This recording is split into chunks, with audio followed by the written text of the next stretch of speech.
Hello everyone, thank you for tuning in to Planning with Kristen. Now, I am going to be filming a video on BPD, which is known as borderline personality disorder. So this is a more serious video. It's going to be lengthy and it's going to be informative.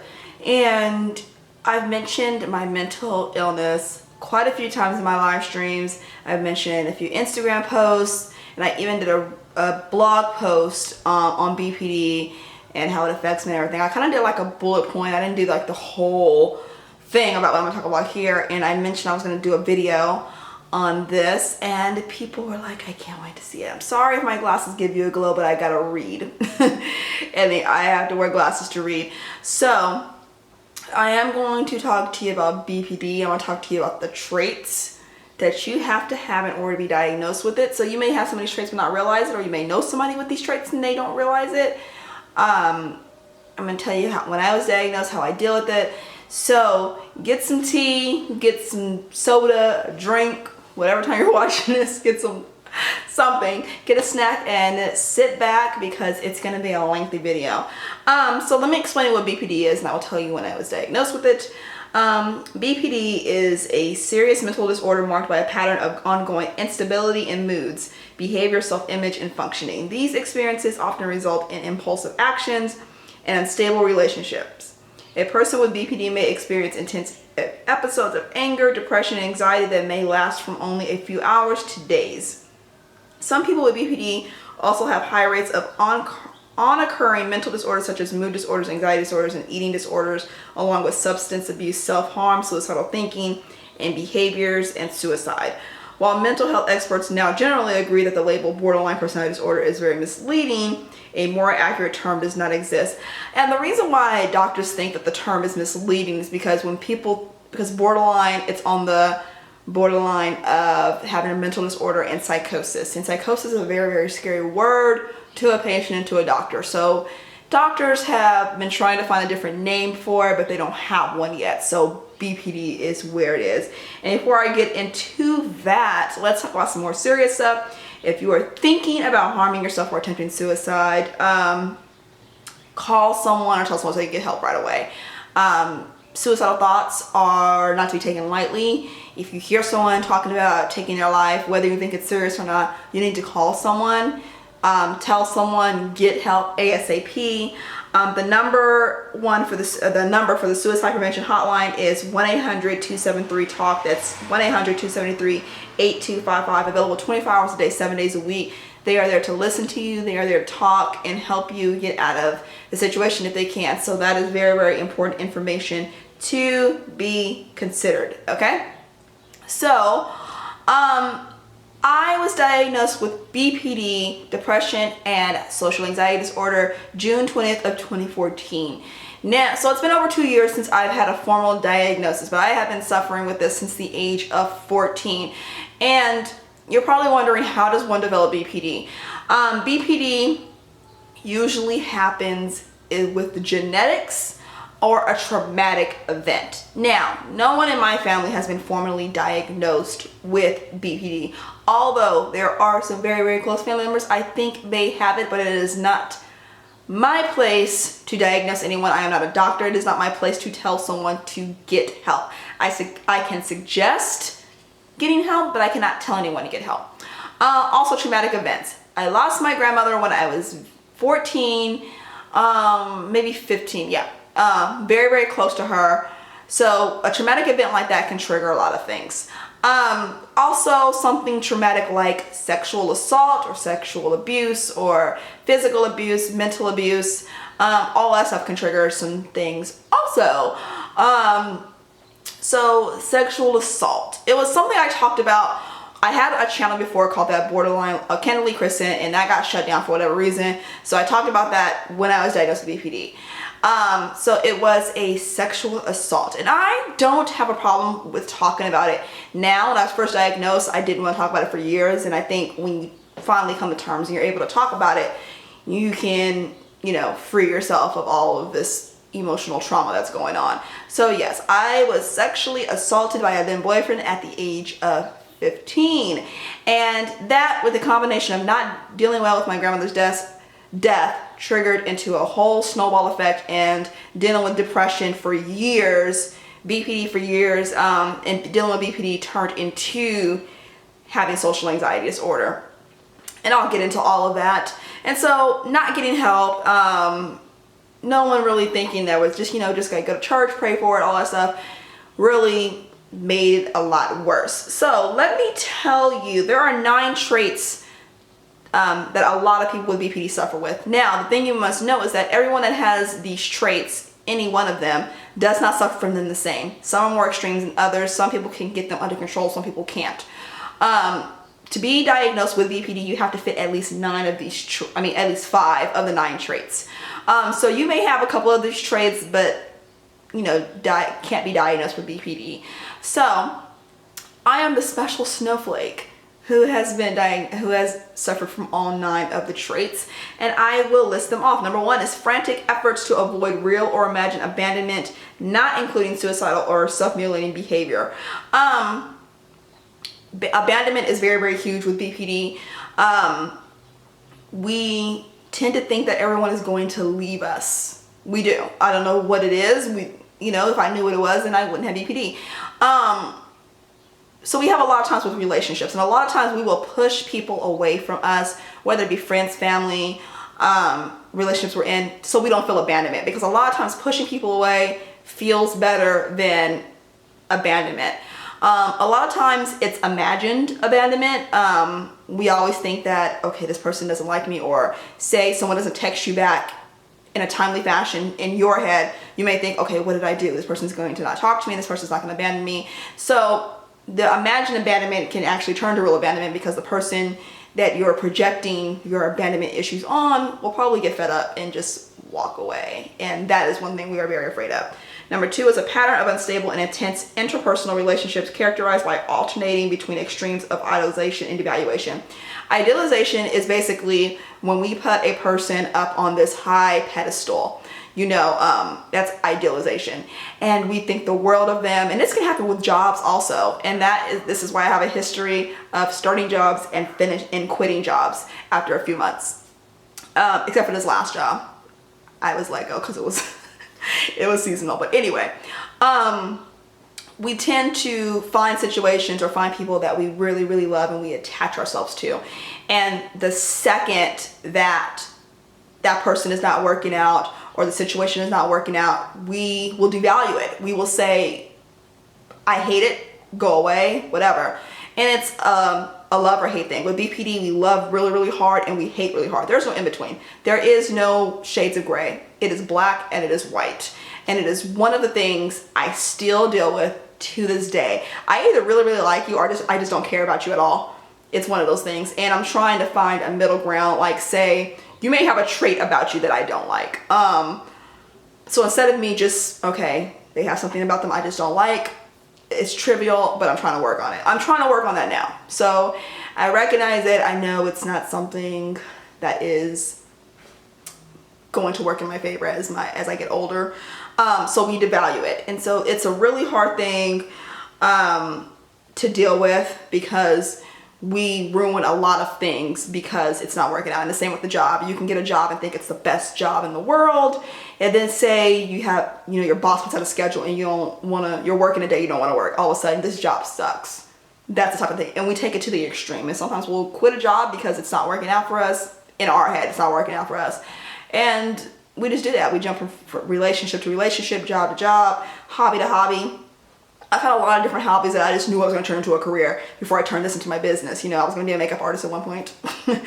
And that's, I was going to be a makeup artist. I was going to make accessories to sell. I was, freelance photography was another one, but I took that a lot more serious. It was a lot of hobbies I threw myself into that I just knew I was going to do. Number 3, identity disturbance, markedly and persistently unstable self-image or sense of self. You deal with depression a lot when you deal with BPD. And a lot of times we look in the mirror, we just don't like the way we look, we don't like how we feel, and it can be very unstable because it goes into self-harm, and I'll talk about that. And it's one of those things where you have to work on here before you can work on anything else. And so we may think we look a certain way, but everybody else looks at us and you know, and thinks that we look great. It's the same thing with having, you know, like an eating disorder. You know, someone who may be anorexic can look in the mirror and see a fat person, but a person can look at them and say, you look skinny, I don't know what you're talking about. It's the same thing. So that's why a lot of people with BPD do form eating disorders. Not everyone, but a lot of people do.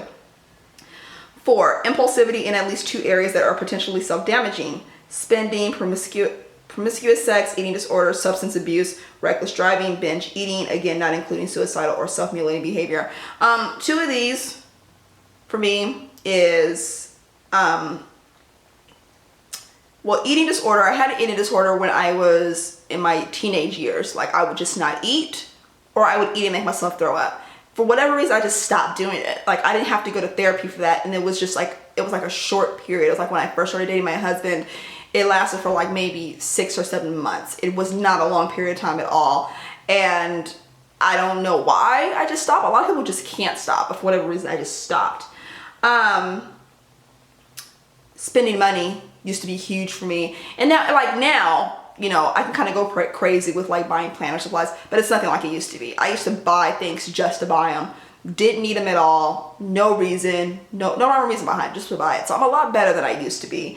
But promiscuity is a huge one for BPD. A lot of people with BPD will sleep with random individuals, no protection, so it's very dangerous health-wise and emotionally. 5, recurrent suicidal behavior, gestures, or threats, or self-mutilating. Self-harm is very, very huge with BPD. I self-harm for about 3 or 4 years in my teenage years. And because when you suffer with depression, dealing with physical harm, sorry, there's a truck behind me. Dealing with self-harm, the pain from that is better than dealing with whatever's going on in your head. And you may, if you never dealt with it, you might be looking at me like I'm crazy right now. But anybody who has a mental illness knows exactly what I'm talking about if they have a mental disorder. That physical pain takes away from the thoughts that are in your head. Because you'll hear me say this in future mental health videos, depression is a lie. You know how they say the devil is a lie, depression is a lie. Depression will tell you you're not worth it, you don't need to be here. You know, what are you doing with yourself? And so to erase from the thoughts up here, we will self-harm to take away from those thoughts, if only for a few minutes. So a lot of people with BPD deal with self-harm. Number 6, affective instability due to marked reactivity of mood, intense episodic dysphoria, irritability, or anxiety, usually lasting for a few hours or rarely more than a few days. So what that means is that our moods change very, very drastically. My moods have been pretty stable lately. I haven't had any really high highs, which is a manic mode, which a lot of people with bipolar have. I haven't had any real lows. I have had like low moments in my day, but nothing so low like it used to be. I tend to keep my mood stabilized because I tend to throw myself into my hobby, which is planning, something I'm very passionate about, whether it's just taking pictures or, you know, networking or watching a favorite movie. So whenever I feel my mood is starting to shift, I try to throw myself into a hobby that I love doing, which I call a good distraction. I talk about this in my live stream. You have good distractions, you have bad distractions. Bad distractions, when you have a mood shift, is like self-harm, spending money, or going out and being promiscuous. A good distraction is finding something you really love to do and throwing yourself into your work. So a lot of times when you throw yourself into your work, you feel better after the fact. Number 7 is chronic feelings of emptiness. I still deal with this, not a lot. I don't have a time frame when it happens. It's usually around certain days. Like, I lost my best friend in a tragic car accident 3 days before my birthday in 2008. So every time the beginning of September gets here, like right at the end of August, this overwhelming feeling of emptiness comes around.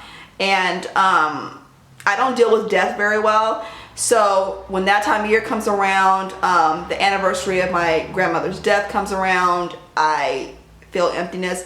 But besides those 2 dates, there's no real schedule as to when I can predict when it's going to happen. It just happens. And usually when it happens, I'll take a nap. You know, I try to sleep it off, and sometimes it works, sometimes it doesn't. A good cry. A good cry always helps because you let out like all this frustration. It's exhausting, but I would rather take a nap or cry than do something very, very drastic.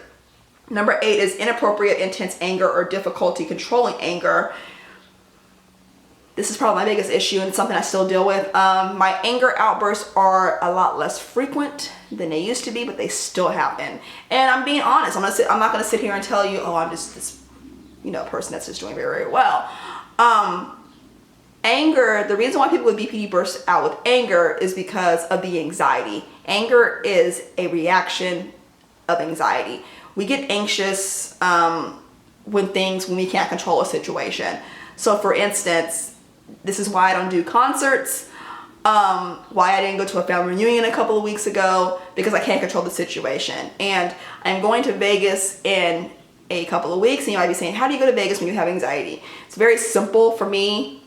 To me, it makes sense because I have been to Vegas many, many times. I know what to expect.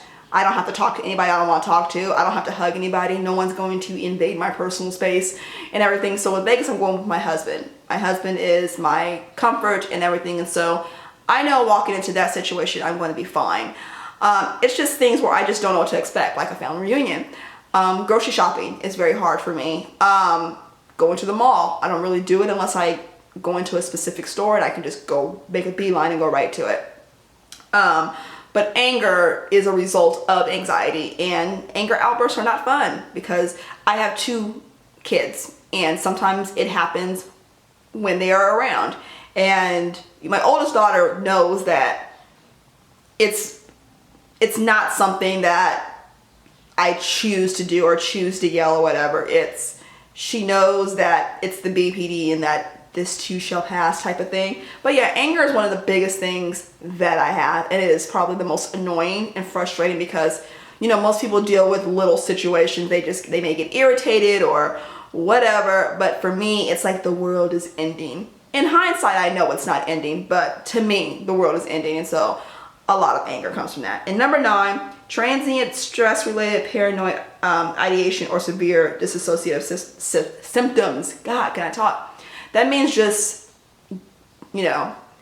disassociated means you just remove yourself from any situation and you become like this shell of a person.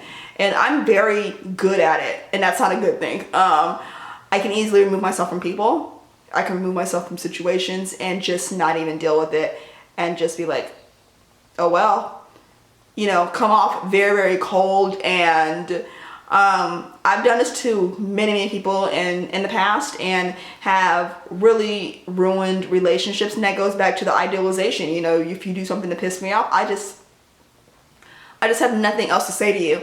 And so that's something I'm trying to work on too, because life's not fun if you just push people away for no reason, and whether they did something intentionally or not.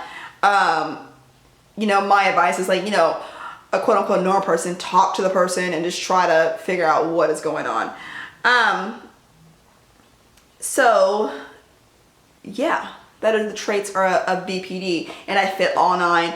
And and with BPD, it's such a complicated illness. Doctors don't want to touch it. Doctors are afraid to try to treat anyone with BPD.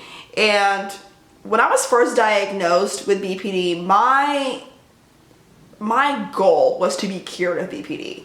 That was all of us. I just want to be cured. I want to be cured. And so I threw myself into all this research and talked to a lot of people, and it made my BPD worse. It actually did. And then I had to get to a point in saying, Kristen, okay, what are you doing? You can't continue this way. And my goal now is just to be able to function with BPD. I have to take medication every single day. One of the medication I take is for depression. I take that 1 time a day, and the next one is for anxiety/anger. I take that 3 times a day. It's a very high dosage, and right now it's working pretty well. Just to be able to function with BPD is all I need. Do I want to take medication for the rest of my life? No, but I know I'm going to have to, because there was a period where I thought I was doing well with my medication, and don't be like me, I stopped taking it. And for 2 weeks, I was a complete hot ass mess. And my husband was like, what are you doing? He knew right away, you need to go back on your medication.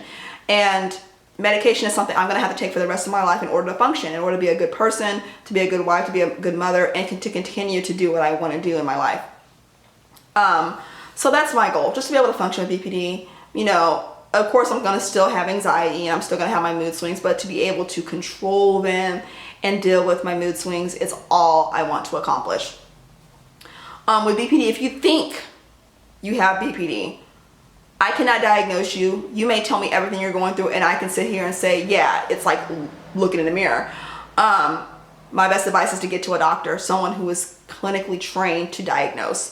If you think you know someone with BPD, telling them they need to go to therapy is probably not the best approach because that usually pushes people away. What you can do if you think you know someone who may be suffering with BPD is just talk to them and listen. Keyword is listen. A lot of times anyone with a mental illness, no matter if it's BPD or any other mental illness, are telling you something is wrong, and a lot of times we are not listening, and that's why there's such a stigma and why a lot of people do end up committing suicide, because we're not listening. The signs are there if you pay attention to the signs. If you notice that one of your relatives, friends, loved ones, or whoever has sudden mood changes, start paying attention to those moods. Because if you notice that mood changes within, say you're talking to somebody for 30 minutes and you notice they've switched moods, like every mood you can think of within the span of 30 minutes, there could be something going on there that you just don't know. If you had a sudden death or somebody you know has had a sudden death in their life, pay attention to signs. You know, because everybody mourns differently, but you may notice something that is very off about someone who's mourning, and just pay attention to that. If you feel that something is wrong and you think that, you know, you just can't handle it and you don't know how to deal anymore, please do not hesitate to call that 1-800 number that I listed. I will put it down below. Or if you feel like you're going to do something right away, call 911 and try to get help. That is the best thing you can do, because there's no shame in getting help. There is no shame in admitting, hey, something's just not right. It takes a lot of courage to admit that something's just not right going on in your head.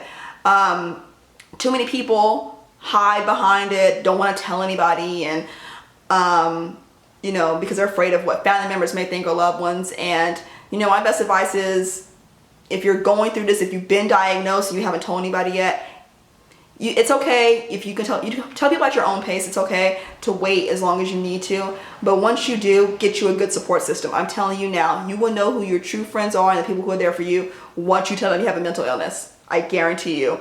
If you get people that support you, keep those around. But if you get people who don't call to see how you're doing, who don't check up on you, or try to write it off as something trivial, like, oh, you know what, I have bad days too, they make it about them. You don't need them in your life.